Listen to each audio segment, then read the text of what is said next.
Hey guys, in this video we will be discussing about the linear differential equation with constant coefficients.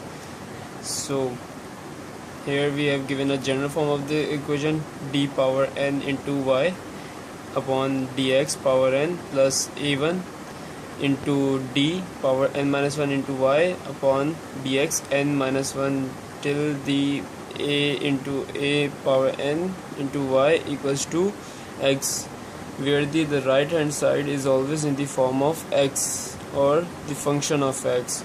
So we write x over here, where a1 a2 till the power an are the constants.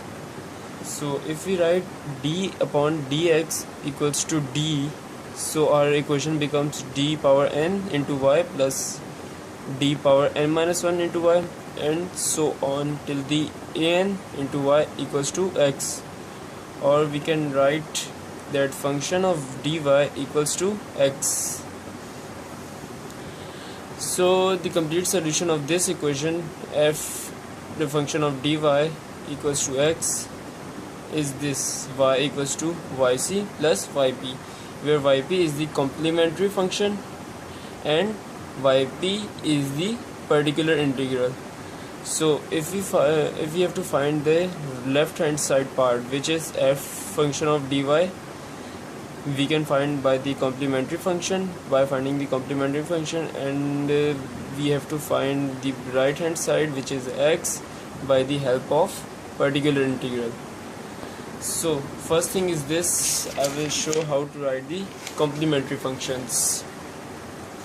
So how to write the complementary function is f of dy, which is function of dy equals to x. Now first we have to find the auxiliary equation.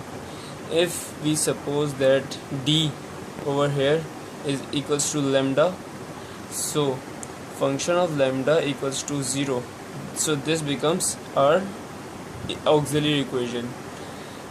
Now we have to find the roots of this equation. If we have given an equation like this, which is lambda square minus 4 lambda minus 5, we can find the roots by factorizing it, which is minus 5 lambda plus lambda minus 5.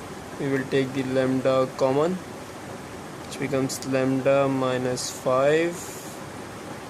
Taking the common plus 1 becomes lambda minus 5.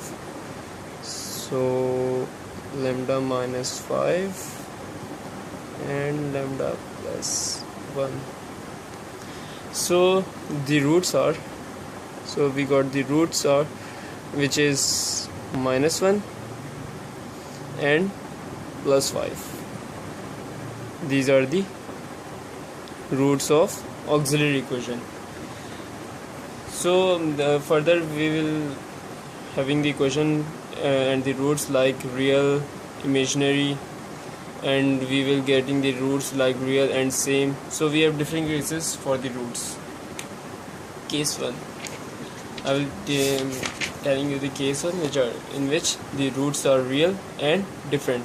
If we got the roots of the auxiliary equation like lambda 1, lambda 2 and lambda 3, so our yc equation will be like this: c1 into e powers lambda 1 into x plus c2 e's power lambda 2 into x plus c3 e's power lambda 3 into x, where c1, c2 and c3 are the constants and lambda 1, lambda 2, lambda 3 are the roots of the auxiliary equation. If we get the roots like real and same, so in which if we have got the roots like lambda equals to lambda 1 and lambda 3, we have 3 roots in which first and second roots are the same and third root is different. So our auxiliary equation becomes e to the power lambda 1 into x into the whole power c1 plus c2 x plus c3 e's power lambda 3 x, where lambda root of where the third root is different from first and second one.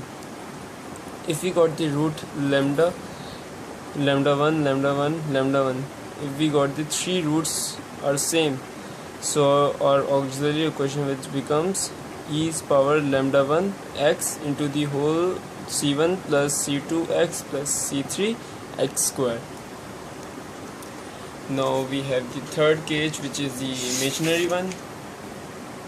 If we get the roots imaginary, like if we have got the roots like lambda equals to alpha plus minus iota beta, this hence there is root is imaginary, so our YC equation will become e's power alpha into x into the whole c1 cos beta x plus c2 sin beta x. So if we get the roots imaginary, so our YC equation will become like this. So thank you guys, we are finishing over here.